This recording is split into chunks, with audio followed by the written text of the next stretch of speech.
Okay, so welcome on the second lecture regarding sterilisation. ठीक है, तो पहले लेक्चर में स्टरलाइजेशन के रिगार्डिंग हमने सारा एक क्या स्टरलाइजेशन होता है, इसमें कौन कौन से टर्म्स यूज होते हैं, ठीक है, और उनका डिफिनीसन क्या है, उनको कैसे हम अंडरस्टैंड मतलब कैसे समझ सकते हैं। ठीक है, तो इस लेक्चर में हमें पढ़ना क्या है कि टाइप्स ऑफ स्टरलाइजेशन या मेथड्स ऑफ स्टरलाइजेशन कौन कौन से अपनाए जाते हैं। ठीक है, तो इसमें क्या है, अगर आप स्टीम देके भी कोई सिस्टम को स्टरलाइज कर सकते हो, केमिकल्स में गैस देकर आप कोई भी सिस्टम को स्टरलाइज कर सकते हो, प्लाज्मा दे के आप स्टरलाइजेशन कर सकते हो, आयोनाइजिंग रेडिएशंस यूज़ करके आप स्टरलाइज कर सकते हो, और कोल्ड केमिकल यूज़ करके आप सिस्टम को स्टरलाइज कर सकते हो। ठीक है, तो इसमें हम थोड़ा डिस्कस करते हैं डीप में स्टीम में क्या होता है। तो स्टीम इसमें जो प्रोवाइड की जाती है अंडर प्रेशर, ठीक है, यहाँ पे मैंने लिख दिया कि steam under pressure is use. ठीक है, वेरी इंपॉर्टेंट फैक्टर इसमें क्या है, temperature, pressure and exposure time. Exposure time मतलब हम कितने टाइम तक स्टीम उस सिस्टम को दे रहे हैं। ठीक है, ये क्या बोला जाएगा, एक्सपोजर टाइम। ठीक है, और कोई भी कंटेनर है, ये मैं थोड़ा ये पढ़ ले रहा हूँ, कोई भी क्लोज सिस्टम है, यहाँ पे हम सिस्टम या कंटेनर वो क्लोज्ड है, उसमें जब प्रेशर आप ज़्यादा दोगे तो हमें वहाँ नीड होगी टेम्परेचर, ऑटोमेटिकली उसका थोड़ा बढ़ जाएगा। ठीक है, हमें देना नहीं पड़ेगा एक्स्ट्रा प्रेशर, आप प्रेशर बढ़ाओगे, ठीक है, टेम्परेचर ऑटोमेटिकली बढ़ेगा। ठीक है, इसका मतलब क्या हुआ कि P is directly proportional to T। ठीक है, तो इसका ये मतलब हुआ, तो इस सिस्टम को ऑटोक्लेव, आप नेक्स्ट मतलब अगर आप डी फॉर्म के आगे हायर एजुकेशन में जाते हो तो इसको बोलते हैं ऑटोक्लेव। ठीक है, तो वहाँ पे बोलेंगे कि हमने ऑटोक्लेव यूज़ किया, तो इसमें क्या यूज़ करना है, स्टीम। ठीक है, 10 to 15 मिनट्स यूज़ किया जाता है, और 275 डिग्री फ़ारेनहाइट टेम्परेचर प्रोवाइड किया जाता है। ठीक है, केमिकल की बात करते हैं तो इस केमिकल स्टरलाइजेशन में कुछ ऐसे मटेरियल्स होते हैं जो काफ़ी सॉफ्ट होते हैं, वहाँ में ज़रूरत होती है केमिकल, अगर स्टीम दोगे तो वो टूट सकते हैं या डिग्रेडेड हो सकते हैं, तो वहाँ पे हमें नीड क्या हुआ है, केमिकल, और केमिकल में क्या उसमें देते हैं, गैस। ठीक है, तो मीडियम क्या है, उसमें गैस देते हैं। ठीक है, item includes plastic powder scope and endoscope. ठीक है, तो ये सारे सिस्टम के लिए हमें स्टरलाइजेशन में क्या यूज़ करना है, केमिकल गैस यूज़ करना है। ठीक है, इथाइलिन ऑक्साइड गैस यूज़ करते हैं। इथाइलिन ऑक्साइड आपको पता है साइक्लिक रिंग में ऑक्साइड इथाइलिन से अटैच्ड होता है। ठीक है, इसलिए इसको इथाइलिन ऑक्साइड बोलते हैं। ये काफ़ी कार्सिनोजेनिक है, फ्लेमेबल है। ठीक है, तो इसके लिए जो भी आप जब भी यूज़ करोगे इस सिस्टम को, केमिकल गैस को, तो काफ़ी आपको केयरफुल होकर यूज़ करना पड़ेगा। ठीक है, तो ये क्या होगा आपका केमिकल स्टरलाइजेशन। फिर हम बात करते हैं आपका प्लाज्मा स्टरलाइजेशन।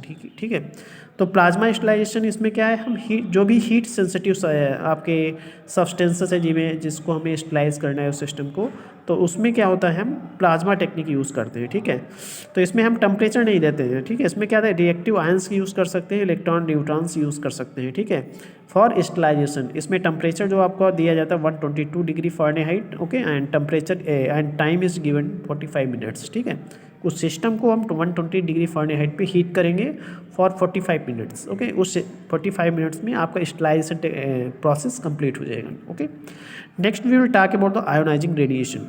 ठीक है, आयोनाइजिंग रेडिएशन जो भी प्री पैक्ड मटेरियल आपके, अगर सर्जिकल ग्लोव्स आपने देखा होगा, सर्जिकल ग्लोव्स पैकेट में आते हैं। ठीक है, सच आर पैकेट्स। ठीक है, बहुत सारी सीजर्स वगैरह सब पैक होती हैं, तो उसमें क्या हम उसको पहले क्या करते हैं, आयोनाइजिंग रेडिएशन प्रोवाइड करके उस सिस्टम को स्टरलाइज करते हैं। ठीक है, और काफ़ी टाइम तक रखे रहते हैं उनको, जब तक वो परचेज नहीं होते हैं तब तक हम उसमें क्या है, रेडिएशंस पड़ी रहती है। ठीक है, जिससे उसमें माइक्रोबियल ग्रोथ नहीं होती है। ठीक है, radioactive sources are use such as cobalt 60, इसमें रेडियो एक्टिव सोर्सेज आपके यूज़ हो रहे हैं, वन एग्जाम्पल कोबाल्ट 60। ठीक है, एक्सपेंसिव टेक्निक है क्योंकि इसमें आपका रेडिएशंस यूज हो रहे हैं, ये काफ़ी कॉस्टली होता है। ठीक है, नेक्स्ट आपकी बात करते हैं कोल्ड केमिकल्स। कोल्ड केमिकल एक काफ़ी इनएक्सपेंसिव मेथड है। ठीक है, कॉमन मेथड है, इनएक्सपेंसिव है, और केमिकल इसमें एक यूज़ करते हैं ग्लूटरेल्डिहाइड। ठीक है, तो इसमें 2% ग्लूटरेल्डिहाइड का मिक्सर यूज होता है। ठीक है, 2% आपका ये क्या होता है, ग्लूटरेल्डिहाइड। ठीक है,